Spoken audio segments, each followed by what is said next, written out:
Bien, me toca ahora el gran placer de presentar a nuestro siguiente ponente. Voy a quitarme esto. En Emilio Lluís se conjugan el arte y la ciencia paralelamente. En 1980 obtuvo su doctorado en matemática en Canadá. Es catedrático de la Universidad Nacional Autónoma de México. Su trabajo matemático ha quedado establecido en sus artículos de investigación y divulgación que ha publicado en las más prestigiosas revistas nacionales e internacionales.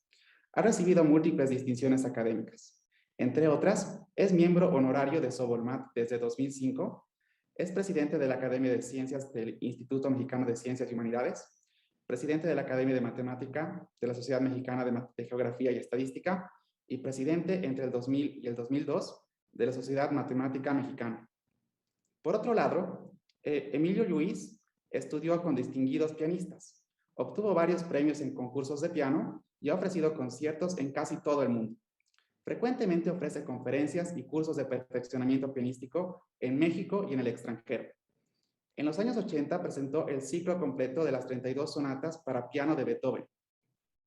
Es el primer pianista mexicano que interpreta tan majestuosa obra en salas de concierto. Ha grabado 70 CDs. En los años recientes, su actividad concertística abarca alrededor de medio centenar de conciertos anuales. Es mi honor presentar al doctor Lluís y pues agradecerle mucho por participar con nosotros. Muchísimas gracias, doctor. Bueno, quiero decirles que es un honor y un placer enorme estar con mis queridos colegas y amigos de la Sociedad Boliviana de Matemática. Agradezco a mi querido amigo, el doctor Santiago Soluguren, su amable invitación. Siento mucho no estar en presencia como en otros años y pues adelante con la grabación que realicé para evitar contratiempos por la señal de internet. Bueno, comenzamos enseguida entonces. Ojalá tengamos suerte. Ojalá. Beethoven, matemático intuitivo, a los 250 años de su natalicio. Les iré platicando de pensamientos míos, así como los de otros autores que considero muy descriptivos y apropiados, para ofrecerles un brevísimo panorama de mi pensamiento acerca de Beethoven y dar una explicación del por qué Beethoven trasciende. Iré intercalando imágenes de libros como una bibliografía para quienes estén interesados en profundizar lo que aquí hablaré de manera panorámica y muy breve por el tiempo que tengo. Cada tema que trate sería motivo de una conferencia o un curso sobre el mismo. Trataré de platicarles las delicadas formalizaciones en lenguaje matemático con palabras comunes y usaré lo menos posible los símbolos matemáticos. Para comenzar, les diré que las 32 sonatas para piano de Beethoven constituyen el legado a la humanidad más grandioso que músico alguno haya hecho. En ellas se aprecia su genial creatividad y su evolución en una sola línea continua desde sus primeras sonatas Opus 2 hasta las del lenguaje metafísico de otro mundo, como el del Opus 111. Sus sonatas son esencialmente dramas musicales. Dicen algo en cada compás y deben de interpretarse como si uno mismo experimentara el drama. Beethoven puede considerarse como el primer gran pianista y compositor que rompió todas las reglas en aras de la expresión. En su música, la idea es más importante que la ejecución. Sus sonatas no se conciben necesariamente para el piano, sino más bien como ideas expresadas en forma. Sus composiciones a menudo son antipianísticas y extremadamente difíciles. Fue en gran parte un autodidacta. Beethoven fue músico antes que pianista. Las sonatas para piano de Beethoven pueden caracterizarse en 3 etapas descritas por Franz Liszt como la del adolescente, la del hombre y la del Dios. Los trabajos del primer período fueron escritos entre los años 1795 y 1800. Comprenden las sonatas de la 1 a la 11. Las sonatas del segundo período fueron escritas entre los años 1801 y 1814 y que comprenden las sonatas de la 12 a la 27.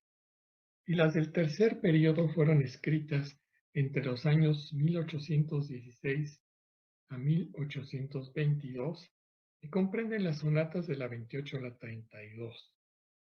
Esta es una clasificación meramente técnica que sirve a algunos para estudiarlas. Sin embargo, yo prefiero ver las 32 sonatas como un todo continuo. Y así las toqué en el ciclo completo que presenté al final de los años 80 del siglo pasado. ¿Cómo era el proceso de componer de Beethoven?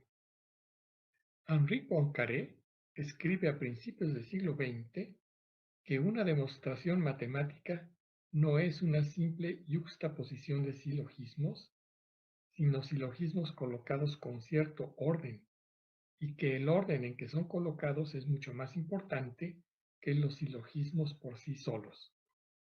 Comenta que no tiene miedo de que alguno de estos se le olvide, pues cada uno de ellos tomará su lugar en el arreglo sin el menor esfuerzo. También describe el proceso de creación. Primero, parte superior izquierda, se realiza un trabajo consciente acerca del problema. Después, deja madurar esas ideas en el subconsciente. Poincaré era geólogo y se va a picar piedra. Luego, en el tercer cuadro abajo a la izquierda, aparece la solución cuando menos se espera, cuando se iba a subir a un tranvía. Y finalmente, esta solución se escribe. Si piensan ustedes, este es el mismo proceso que utilizaba o que seguía Beethoven. Primero en su piano meditaba qué hacer con dos notas, por decir algo. Los temas le salían con mucha dificultad. Después se iba no a picar piedras, sino a caminar por los bosques de Viena con las manos atrás. Y después, cuando menos lo sospecha, viene la feliz idea y ya sabe qué hacer con dos notas, ¿no? En el cuarto cuadro abajo a la derecha, Beethoven se sienta al piano y tiene el tema Sol, Sol, Sol, Mi bemol, que es el motivo con el cual comienza la Quinta Sinfonía.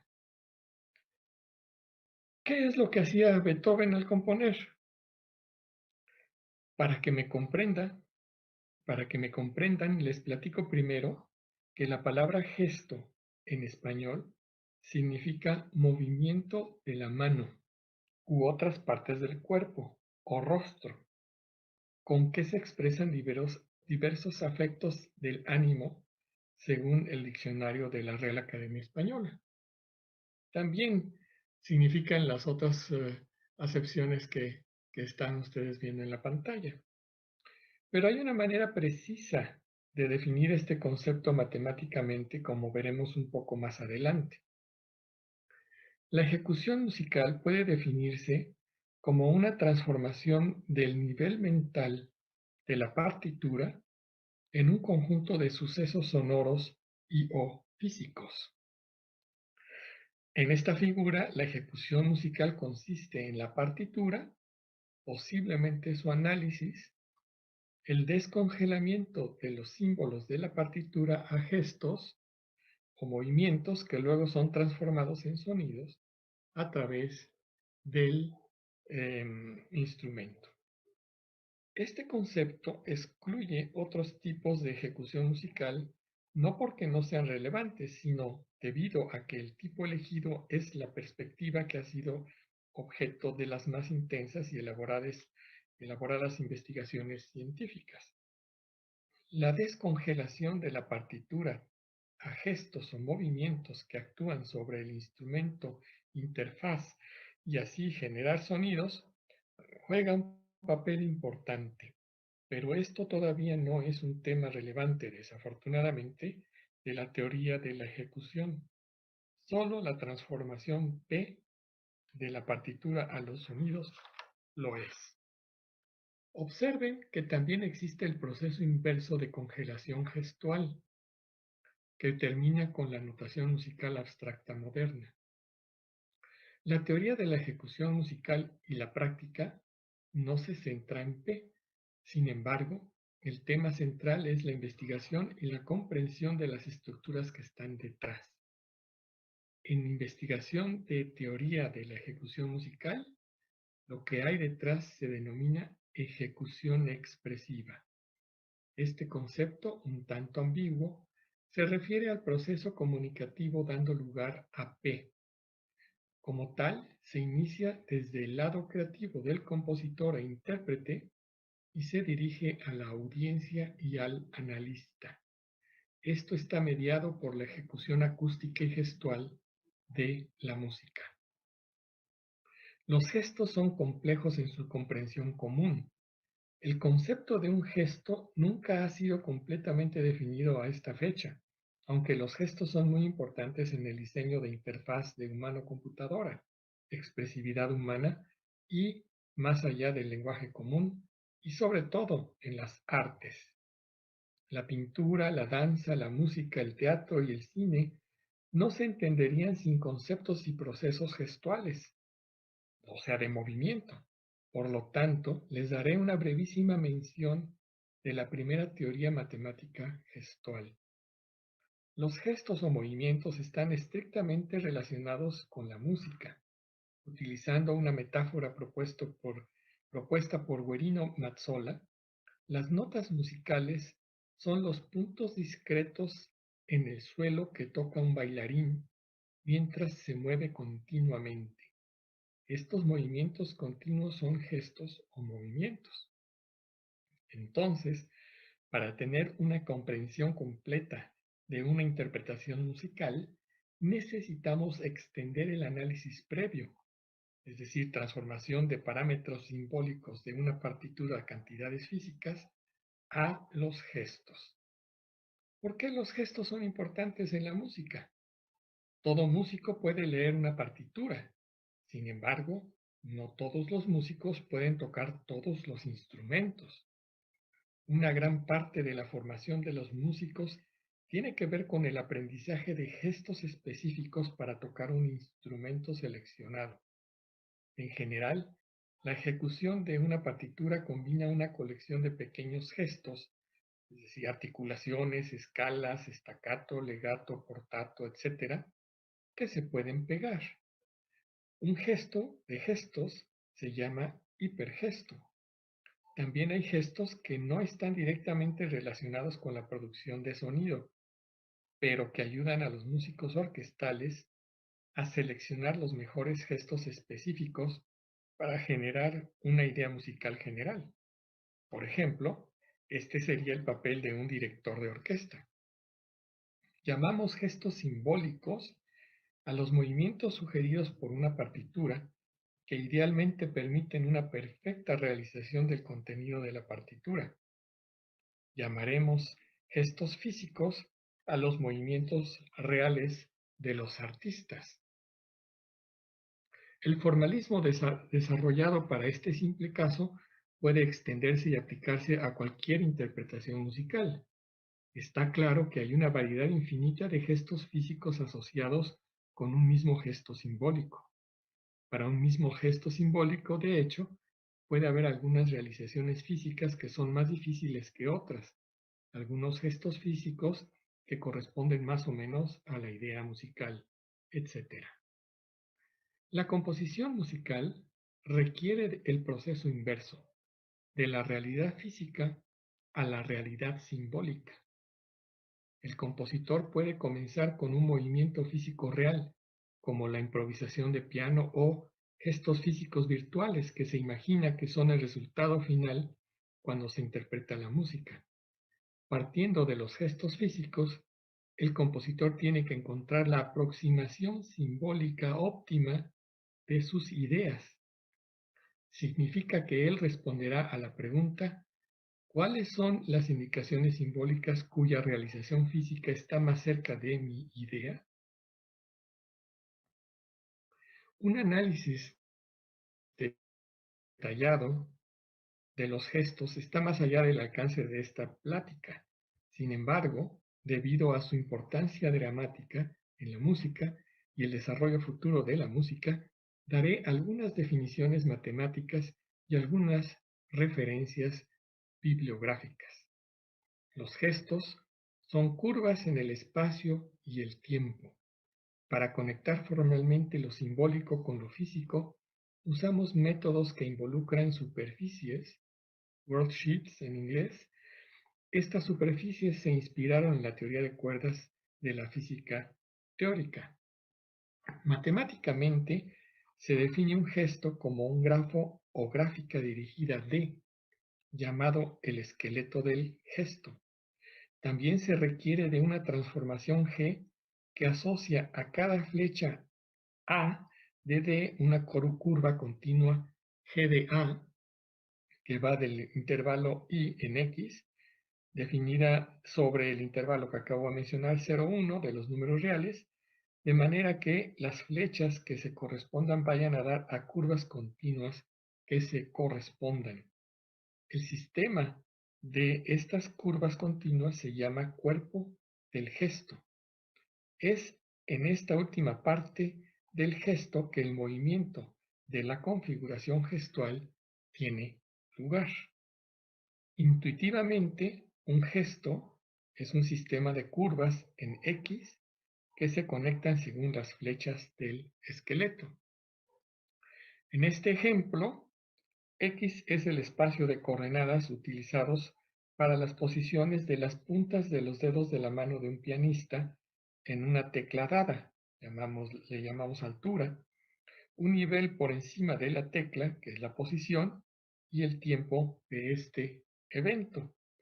El simple gesto de un dedo es el ejemplo más importante de un gesto elemental de la mano de un pianista. Se utiliza en investigaciones fundamentales sobre la transformación de gestos simbólicos a gestos físicos. El dispositivo más poderoso de esta teoría matemática gestual es el de hipergesto. Renate Wieland mencionó la idea misteriosa de un gesto dentro de un gesto. Esta construcción es la siguiente. Se puede demostrar que el conjunto de gestos de un esqueleto fijo D a un espacio topológico X es en sí mismo un espacio topológico denotado D en X. Por lo tanto, podemos considerar gestos H que van de F en D en X y estos gestos se llaman hipergestos, es decir, gestos cuyo cuerpo es un sistema de curvas de gestos. Aunque esto suene complicado, es bastante intuitivo. Por ejemplo, si tenemos un gesto con un lazo como un esqueleto y luego un hipergesto otra vez el lazo como esqueleto, entonces el hipergesto es un lazo de lazos. De hecho, es un tubo cerrado, como en la figura que estamos viendo. Es el lazo de lazos. Hay un teorema importante, Guerino-Mazzola, que dice que dado un topológico X, una asociación de digráficas φ1 hasta φn y una permutación π desde 1 hasta n, existe un homeomorfismo, que están viendo ustedes ahí, de φ de 1 de A a φn en X, con φ de π de 1 en φ de π de n en X. Y para la demostración pueden ver la tesis de licenciatura de matemática de mi alumna Yemile Chávez del año 2015. Y utilizando el teorema de Escher, se tienen homomorfismos frontera para cualquier sucesión de digráficas y se tiene entonces el concepto de módulos de homología. Esto es para los que saben algo de homología, no se preocupen los que no son músicos y los que no son matemáticos. En fin, ahí interviene el concepto de homología. Tales hipergestos son muy útiles en la generación de interpretaciones gestuales de las composiciones en la música de arte. Por ejemplo, la modulación tonal que usa Beethoven de si bemol mayor a sol mayor en el comienzo del allegro de la sonata opus 106, llamada Hammer Clavier, puede ser descrito por tales hipergestos. Por medio de diagramas, la matemática convierte gestos en fórmulas. De hecho, un diagrama es un sistema de flechas de transformación. En tal sistema, uno puede seguir diferentes trayectorias o caminos partiendo y terminando en los mismos dos puntos. Estas trayectorias pueden ser vistas como movimientos gestuales. Si dos tales caminos conmutan, es decir, que producen la misma transformación compuesta, entonces tienen exactamente lo que se llama una fórmula o ecuación. Dos expresiones dan el mismo resultado. Muy generalmente hablando, las fórmulas son las relaciones de conmutatividad de trayectorias o caminos gestuales e inversamente la actividad musical descongela las fórmulas y las convierte en gestos que se pueden describir como el desarrollo de fórmulas en el espacio-tiempo. Mazzola utiliza la categoría de digráficas de curvas en espacios topológicos como el marco teórico de la teoría gestual. Desde un aspecto puramente teórico, gestos de gestos o hipergestos, así como gestos naturales, son canónicamente definidos, como se ve al ejemplificar el caso del gesto de un dedo de la mano de un pianista y sus generalizaciones hipergestuales. Al igual que en el caso del desarrollo de la teoría de categorías y la de topos, como la realizó MacLean, la noción de gesto, como se sugiere en el trabajo de Mazzola, ofrece un buen ejemplo de la colisión entre los métodos algebraicos y topológicos. Aquí pueden ver, bueno, Alexander Grothendieck, uno de los más connotados matemáticos del siglo XX, al comentar con Guerino Mazzola vía correo, menciona que esta es probablemente la matemática de la nueva era. Y así se tienen los siguientes libros que les pongo a ustedes como bibliografía, que caen dentro, digamos, las fórmulas, y estos otros libros todos de Guerino Mazzola en la categoría de los gestos. Pueden ustedes ver este libro que se llama Cool Math for Hot Music, que es una primera introducción a la matemática para los teóricos de la música, para saber un poco más acerca de este tema. Por supuesto que no se trata de hacer interpretaciones generadas por análisis de computadoras de las partituras a través de un MIDI o cualquier otro formato, sino que se trata del análisis, entendimiento, experimentación simulada de la ejecución como una tarea intelectual, la cual puede inspirar al artista a nuevos acercamientos creativos y no como una actividad artística genuina. ¿Para quién componía Beethoven? Beethoven le comentó a su alumno Karl Czerny,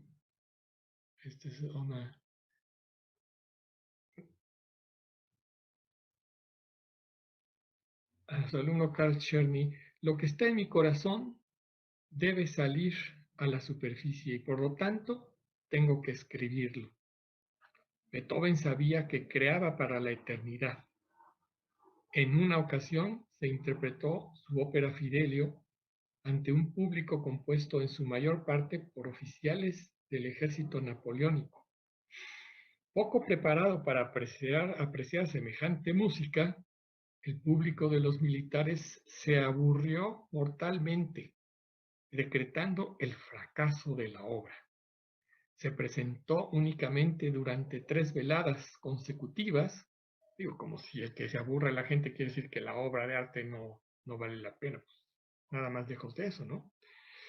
Se presentó únicamente durante 3 veladas consecutivas y luego desapareció de la cartelera, lo que en aquella época constituía un fiasco total. La crítica se hizo eco del entusiasmo del público con diversos ataques. Incluso algunos de sus amigos osaron convencer al maestro para que efectuase algunas modificaciones a la partitura, consistentes primordialmente en cortes drásticos. Reducida a 2 actos, la ópera se representó una vez más con su antiguo título de Leonora. Para entonces, Napoleón ya se había retirado a Francia y sin embargo el resultado de la interpretación fue el mismo. Beethoven, exasperado, retiró su partitura y partió furioso del teatro gritándole al director von Braun: "Yo no escribo para la masa, escribo para las personas cultas". Beethoven trabajaba muy lentamente. Si bien Mozart necesitaba días o semanas para realizar una obra, Beethoven le dedicaba meses o años. Mientras que Mozart compuso 3 de sus más grandes sinfonías en un período de 6 semanas, Beethoven tardó 3 años antes de considerar que su primera obra, que son 3 tríos para piano, merecía ser publicada.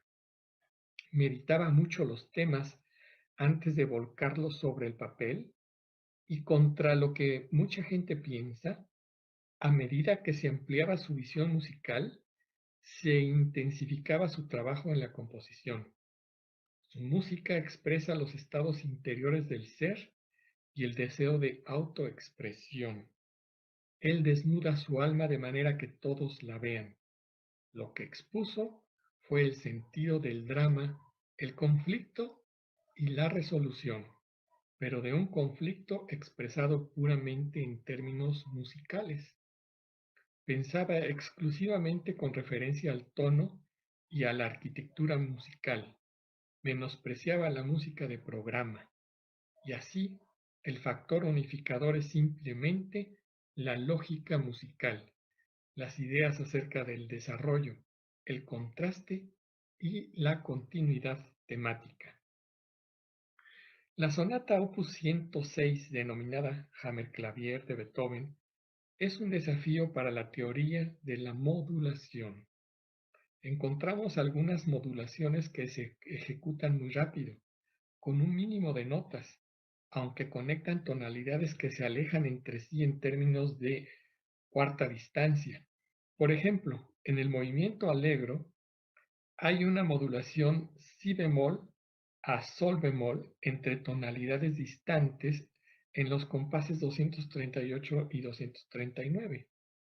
Pero hay otras modulaciones que tienen una anatomía enorme que es difícil de entender sin una comprensión más profunda del proceso modulador. Las partes de la forma de la sonata también pueden incluir procesos armónicos complejos, como modulaciones tonales. Por ejemplo, el allegro, el primer movimiento, es una forma sonata y muestra 8 modulaciones, comenzando y terminando en la tonalidad principal, si bemol mayor, de la sonata. Veamos un ejemplo de una modulación compleja. Considere la modulación de sol a mi bemol de los compases 124 a 129 del movimiento allegro que ven ustedes en esta figura. Todas las modulaciones en el movimiento allegro se han analizado y entendido completamente utilizando la teoría de modulación de Guerino-Mazzola. Por ejemplo, la modulación de sol a mi bemol de los compases 124, 129 del movimiento allegro. Esta modulación es bipartita, primera parte compase 124, 127 y segunda parte compase 128, 129. Antes de encontrar los grados fundamentales 7, quinto y 7 del mi bemol en la segunda parte, de acuerdo con una tabla de modulación que no muestro, escuchamos las notas sol como un intervalo de octava, pedal y voz estacionaria en la primera parte. Los tonos de la primera parte, cuando se transponen a la octava, abarcada por las otras notas sol muestran una estructura melódica regular. Ustedes pueden ver la parte inferior de esta figura. Esta estructura tiene dos partes. La primera en los compases 124 y 125 y la segunda en los compases 126 y 127. Están relacionados entre sí por la inversión en re bemol, que es lo mismo que la inversión en sol en las clases de tono. Esta primera parte de la modulación hace evidente la inversión 1 en re bemol antes de ver los grados fundamentales en la segunda parte de la modulación. Pero ¿por qué esta inversión preliminar? Es el modulador para la modulación de nuestro modelo 1 re bemol, que es sol 3 a mi bemol 3, y esta estrategia es una hermosa realización compositiva de lo que especifica el modelo de Mazzola. El modelo predice grados fundamentales y lo hace sobre la base de las fuerzas de modulación que proporcionan las simetrías del modulador. Beethoven no solo escribe los grados fundamentales, sino que también hace evidente el modulador en la primera parte de la modulación. El gráfico que estoy mostrando presenta el plan de modulación en el movimiento allegro de la sonata Op. 106, en el sistema de tonalidades dispuesto en el círculo de cuartas. El inicio cambia de si bemol a sol, la modulación inversa ocurre al final y ambos siguen el mismo procedimiento. Excepto estos movimientos iniciales y terminales, el plan de modulación es perfectamente simétrico alrededor del eje de simetría entre si bemol, mi bemol y la, mi. Este análisis no presupone que Beethoven haya realizado su construcción utilizando las ideas de este modelo, pero podría haberlo hecho intuitivamente. No se pueden conocer esas capas ocultas de creatividad.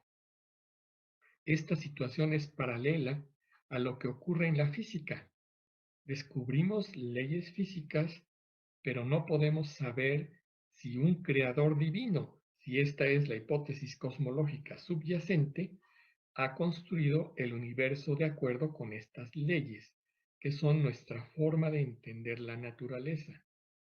Sin embargo, las leyes se mantienen, al igual que el módulo de modulación para el sistema crítico de modulaciones en la composición de Beethoven. En resumen, el aspecto armónico se aplica a la teoría de modulación tonal como se describe en un libro llamado Geometría del Tono y que pueden ver ustedes en el libro que les presenté, Kulmag, para una breve presentación de la teoría. La discusión detallada de las modulaciones de Beethoven en la sonata Op. 106, en el movimiento allegro, se expone en el libro que estoy mostrando, que se llama The Topos of Music. La teoría de la modulación se basa en simetrías, inversiones o transposiciones que conectan tonalidades dadas. En este libro tuve el honor de participar junto con mi alumna Mariana Montiel con contribuciones de diferente índole. Y fue publicado en el año 2002 y ahora está en su segunda edición, la cual al ratito les voy a mostrar cómo se ven estos libros. En el caso de Beethoven, resulta que las modulaciones están relacionadas con las simetrías internas del acorde de do sostenido séptima, y estas simetrías dividen el conjunto de tonalidades en dos órbitas, el mundo de las 8 escalas diatónicas y un antimundo de 4 escalas diatónicas. Estas dos órbitas muestran precisamente lo que los teóricos de la música Jürgen Ude y Erwin Jatz habían llamado el mundo alrededor de si mayor y el antimundo alrededor de si menor. Estas simetrías también explican todas las modulaciones en detalle. Pueden ustedes ver, bueno, aquí está una fotografía de donde estoy trabajando con Guerino Mazzola ya hace muchísimos años, en el 97, todavía tenía yo pelo negro y él también. Esta es la segunda edición que acaba de salir, publicada por la casa de Springer. Este libro también es reciente, The Future of Music, se lo recomiendo ampliamente. Ahora vamos a ver otro ejemplo. Vamos a ver el tercer movimiento de la sonata opus 109 de Beethoven, el cual ilustra la variante matemática del concepto de creatividad.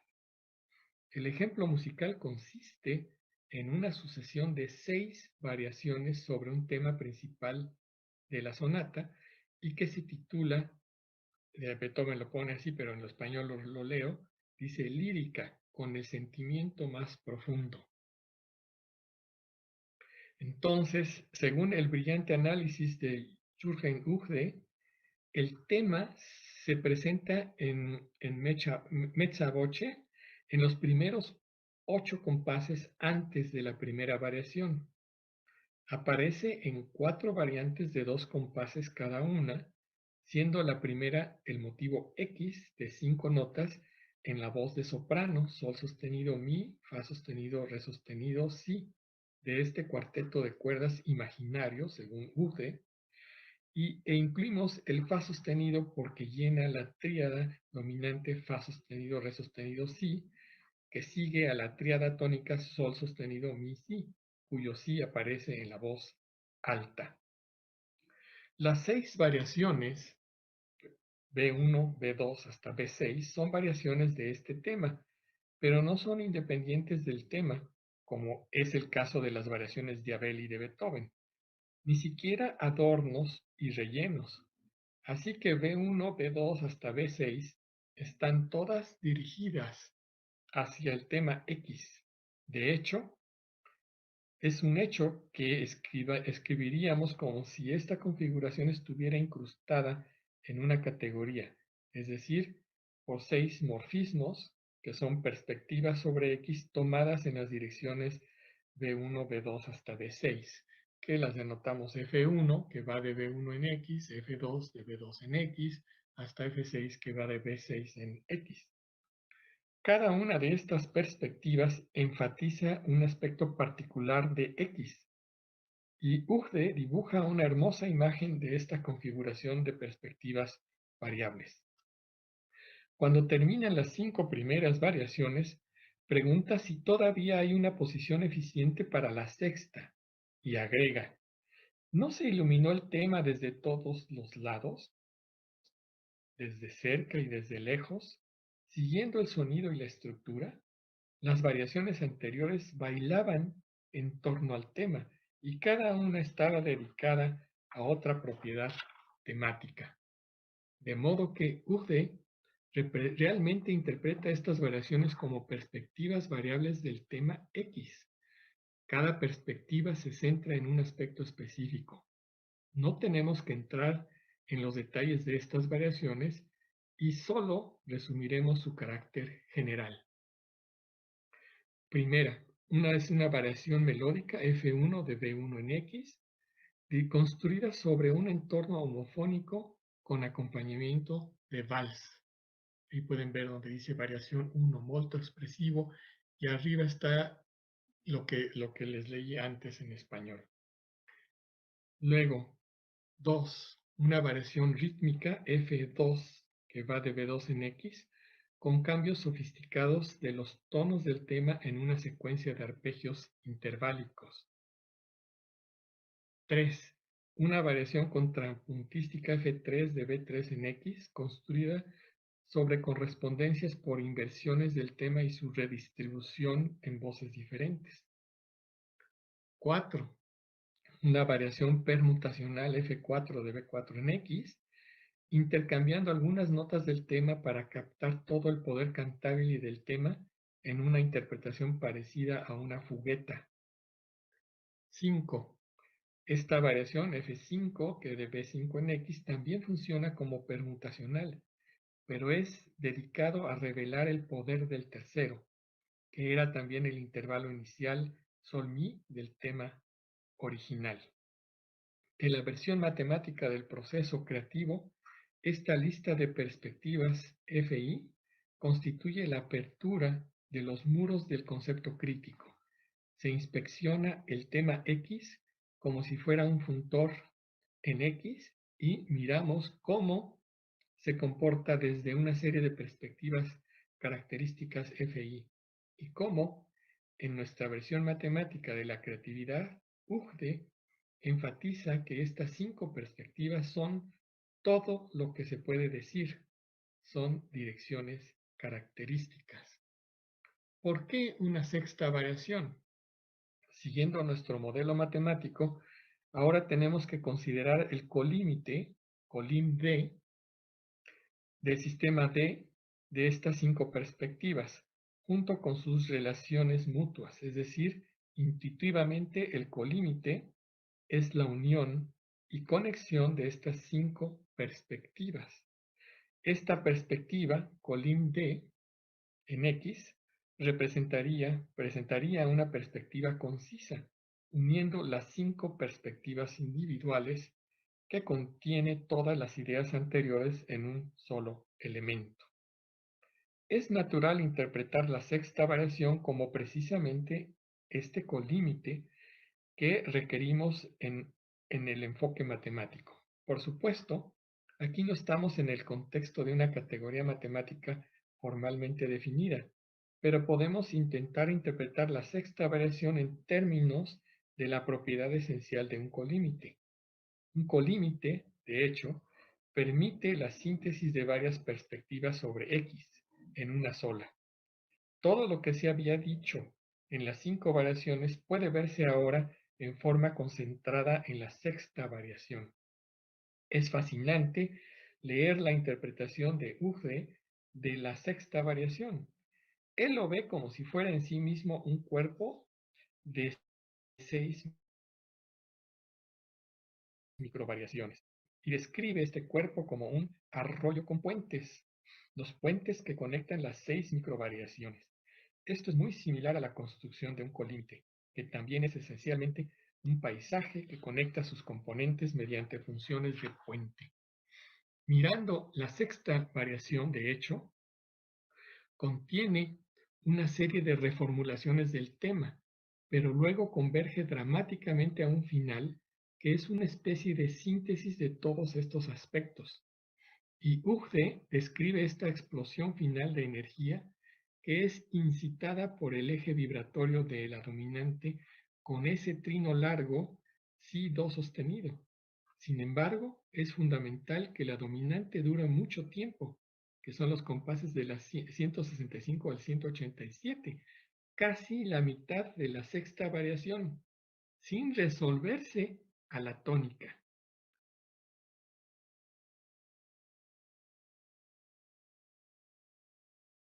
Bien, al escuruncio tan interminable de la tónica. La función de este trino debe ser diferente. Podemos hacer esta explosión más precisa.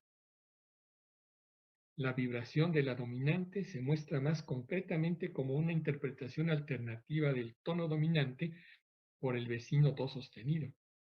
Esta rotación alrededor de los dos tonos se establece primero como un conjunto de notas, pero luego, con el aumento de la energía, converge en una explosión final fulminante de un trino Si-Do sostenido.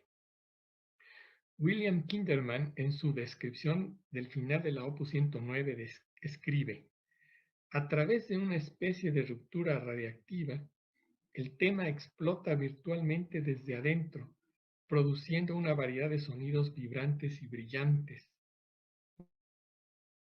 El trino sostenido en sí, con su vecino superior Do sostenido, que migra hacia los agudos en el pasaje antes de la repetición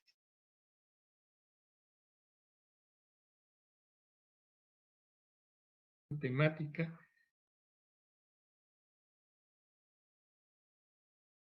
como la máxima elevación del pico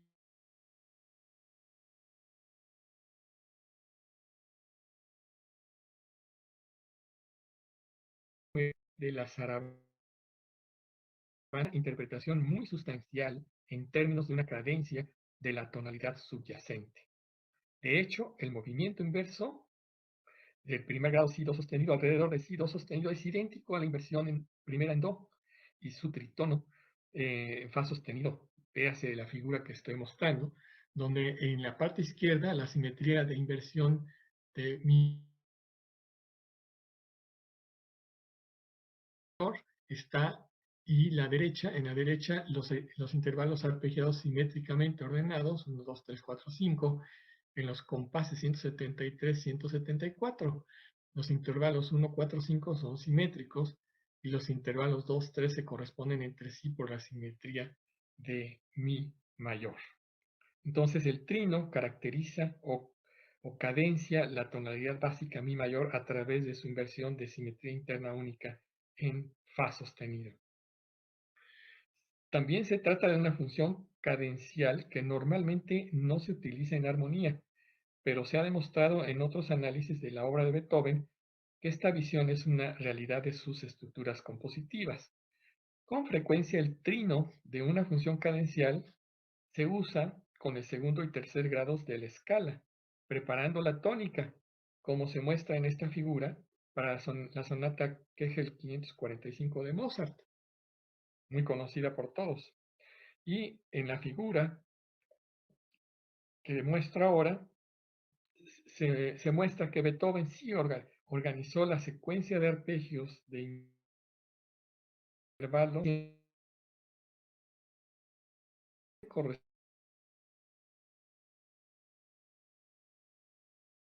mayor. No nos asombremos si este hecho fuera también un componente consciente del enfoque de Beethoven sobre la tonalidad, pero no lo sabemos.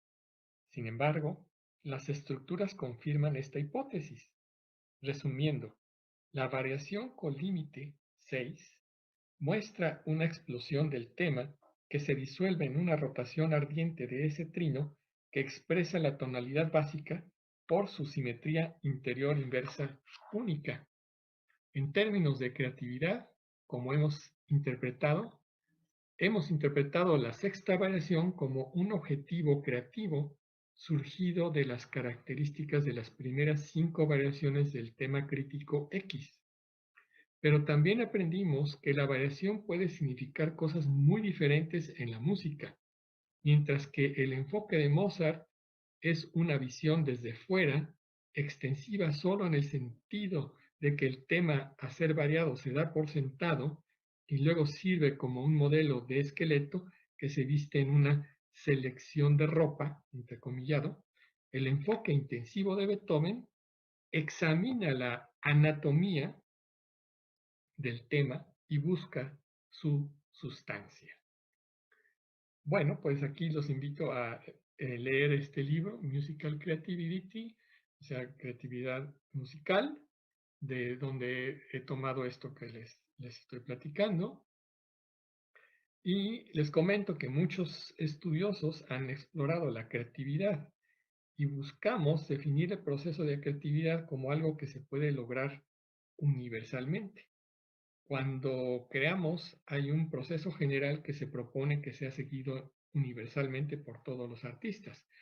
Cabe destacar que este proceso se invierte para los consumidores y los críticos de arte. Los artistas comienzan con gestos, el trazo de un bolígrafo o un pincel, una pirueta, el movimiento de los dedos. Todos estos son gestos, no son primitivos ni sin sentido. Los gestos se ajustan a algún tipo de proceso. El intérprete solo experimentará los hechos. Su misión es tratar de comprender los procesos, los gestos y cómo constituyen el producto y mensaje final. Esto significa que es importante mirar algo a través de todas sus evoluciones. Aquí una declaración de Kinderman. Cito: un escrutinio microscópico de los bocetos de acuerdo con una técnica analítica en particular suele ser demasiado limitado para proporcionar mucha información sobre el proceso creativo. Un enfoque más prometedor prestaría atención a las relaciones entre versiones sucesivas, ya que la comparación a veces revela una red de cambios compositivos. Cierro comillas. En términos de creatividad, La sexta variación es un objetivo creativo surgido de las características extensiones de la pared o muro de las primeras 5 variaciones del tema crítico del movimiento. El enfoque de Beethoven es intensivo, busca la anatomía del tema y busca su sustancia. Pueden consultar este libro también muy bello, All About Music, de Guerino Mazzola. Las 6 variaciones no son independientes del tema, están dirigidos hacia el tema. Cada variación enfatiza un aspecto particular del tema. De esta forma, podemos ver que Beethoven no solo estaba interesado en establecer una pregunta abierta y dar contexto al tema, sino que exhibía, suavizaba y ampliaba las fronteras de cada variación. Surgen preguntas como estas. Beethoven usó el tipo de reflexiones como las descritas en el modelo de modulación para interpretar las modulaciones en la partitura de la Opus 106. Aún considerando los legados históricos secretos desconocidos y altamente improbables, la respuesta es claramente no. Pero este definitivamente no es el discurso de nuestra labor. No estamos hablando de estrategias compositivas conscientes, más bien nos enfrentamos al resultado de los esfuerzos compositivos. La partitura, o sea, el denotador, en términos matemáticos, con los modelos de modulación actuales. Estamos, por así decirlo, en la posición del físico para investigar las leyes de la naturaleza, sin saber nunca si, qué y cómo un ser divino o no pudo haber construido la naturaleza. La realidad no es solo un conjunto de fenómenos, sino la totalidad de agentes que configuran la dinámica histórica del sistema. Son precisamente los estratos invisibles y contraintuitivos de un sistema los que suelen ser los responsables de su desarrollo. La ausencia de rastros conscientes de las construcciones modulatorias de Beethoven no explica estas modulaciones y a fortiori no explica la arquitectura global de estas modulaciones en el desarrollo de una gran pieza como la Opus 106. Además, la increíble organización y el proceso de tales obras maestras no pueden explicarse por factores biográficos. Estas cosas son de una naturaleza mucho más fina que los hechos burdos de la vida de un compositor. E incluso si el compositor hubiera hecho declaraciones sobre su actividad creativa, esta sería solo una perspectiva sobre los datos neutrales, objetivos, de la obra. No hay garantía de que esta perspectiva deba ser la mejor posible. Es muy probable que las fuerzas intuitivas e ingeniosas cubran una gran mayoría de los casos característicos y destacados de la obra. Recuerdo con emoción la conferencia que ofreció Guerino Mazzola en Atlanta, Georgia, en el año 2012, cuando ejemplifiqué interpretando en vivo estas maravillosas variaciones y él iba comentando al respecto. Por la noche ofrecí un concierto interpretando las 2 sonatas con variaciones de Beethoven, la Opus 26 y la Opus 109. Les comento que la filosofía de Yoneda, en palabras, dice que para comprender un objeto, dé vueltas alrededor de él. Esto quiere decir entendimiento mediante el cambio de perspectivas. En matemática, el lema de Yoneda tiene importantes aplicaciones en el álgebra homológica, en la topología algebraica, en la geometría algebraica y recientemente en la teoría matemática de la música, solamente para mencionar algunas. Dice que un objeto matemático puede clasificarse, salvo isomorfismo, por su funtor. En música, la partitura es solamente su primera vista y junto con todas sus interpretaciones constituyen su identidad. Qué maravilloso punto de vista para ambos intérprete y audiencia. Deja de lado la estéril competencia fuera del arte y la ciencia, como si éstas fueran Juegos Olímpicos. Esto nos dice que la sonata Opus 109 es el conjunto de notas impresas en el papel junto con todas las interpretaciones de los pianistas de esta obra. Les dejo meditar sobre esto. Les comento que trabajé desde los años 70 del siglo pasado en la teoría de homotopía, en la teoría de cohomología, en la topología algebraica, el álgebra homológica, entre otros campos de la matemática. En la década de los 70, estas fueron consideradas como matemática pura. Sin embargo, 40 años después, estas maravillosas piezas de matemática se convierten en matemática aplicada y tecnología, y miren en dónde, en mi otro campo de pasión, la música. Pero ojo, no solo es aplicar la matemática, es también el crear nueva matemática dentro de la teoría matemática de la música o musicología matemática. Espero haber dado un brevísimo panorama sobre este tema y dejado el don de profundizar acerca de él para quien esté interesado. Les comento también que uno festeja su cumpleaños a partir de cuando ya se cumple el año. El hacerlo antes no implica que vaya uno a cumplir el año. De manera que espero que este 2021 podamos festejarlo como el año Beethoven. Si la pandemia, el virus y la responsabilidad e higiene de las personas nos dejan. Este señor que están viendo ustedes realmente era un caballero, Sir James Joseph Sylvester. Escribe, lo voy a leer en inglés porque en español pierde un poco. Lo voy a traducir inmediatamente, pero en inglés dice, "May not music be described as the mathematics of sense, mathematics as music of the reason, the soul of each the same." James Joseph Sylvester, 1864. En español diría, ¿acaso no puede describirse la música como la matemática de lo sensible y la matemática como la música del entendimiento, el alma de cada una la misma? Sylvester, además de haber sido un gran matemático, era poeta. Y para terminar,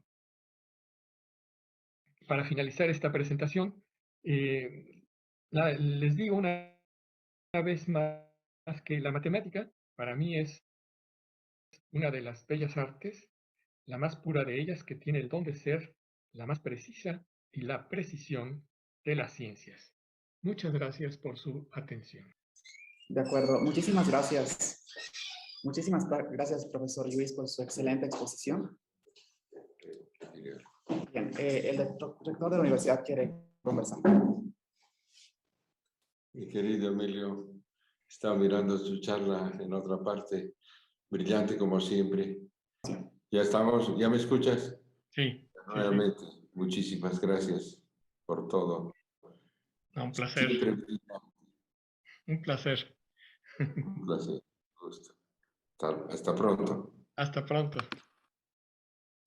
Muchísimas gracias, profesor Luis. Yo quisiera abrir el foro un minuto por si algún participante quisiera hacerle una pregunta.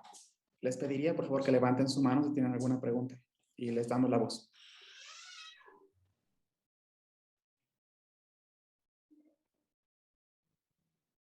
Pues parece que no tenemos ninguna pregunta. Y yo, si no le molesta, me gustaría hacer una pequeñita. ¿Me podría dar alguna impresión? Porque pienso que la matemática y la música han estado juntas desde Pitágoras. Si podría comentarme un poco, porque yo recuerdo un pasaje de un libro que leí, decían que Pitágoras inventó las octavas. No estoy seguro si lo hizo él o se dice, porque se dice muchas cosas de Pitágoras, pero no estoy seguro si es cierto. ¿Me podría comentar un poco de eso, por favor? Sí, cómo no. Lo que pasa es que tanto la música como la matemática, a veces lo he mencionado en otros congresos, pues ambas son bellas artes, tienen las mismas características. Y podría decir que la matemática se queda a nivel de partitura, donde no hay un instrumento donde tocarla. La matemática va directamente de pensamiento a pensamiento o de un libro al pensamiento de quien lo está leyendo. Y con respecto a lo de Pitágoras, bueno, él estaba interesado en la quinta, que es el tono perfecto, que le llaman la perfección, ¿no? La quinta.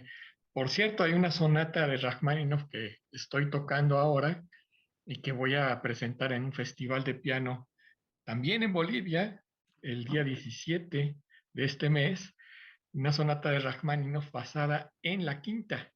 La quinta es, por ejemplo, re, la, re, es la quinta, ¿no? Es un intervalo perfecto que se le llama. Y pueden ustedes verlo si quieren, digamos, la parte musical del Congreso, la trasladamos a la siguiente semana, en el Festival de Piano que se organiza en Bolivia. Y ahí explico en qué tiene que ver esta quinta y esta sonata con el Fausto de Goethe. Pero hasta ahí lo dejo, si no lo acabamos. Es muy Ya vamos interesante. retrasados. Sí. Muchísimas gracias, profesor Luis, por su participación. De verdad, ha sido un honor para nosotros tenerle aquí. No, un placer y un gusto enorme estar con ustedes, con mis queridos amigos, que cuánto me gustaría poder verlos, escucharlos y abrazarlos. Pero esperamos que sea en un futuro próximo, no muy lejano, que se termine Ya también esta estoy. pesadilla. Sí. Muchas gracias, profesor Luis. Contrario. Al resto, por favor, tenemos un descanso hasta las 11:30 de café. Y luego tenemos la ponencia del profesor Tirao. Hasta entonces, muchas gracias.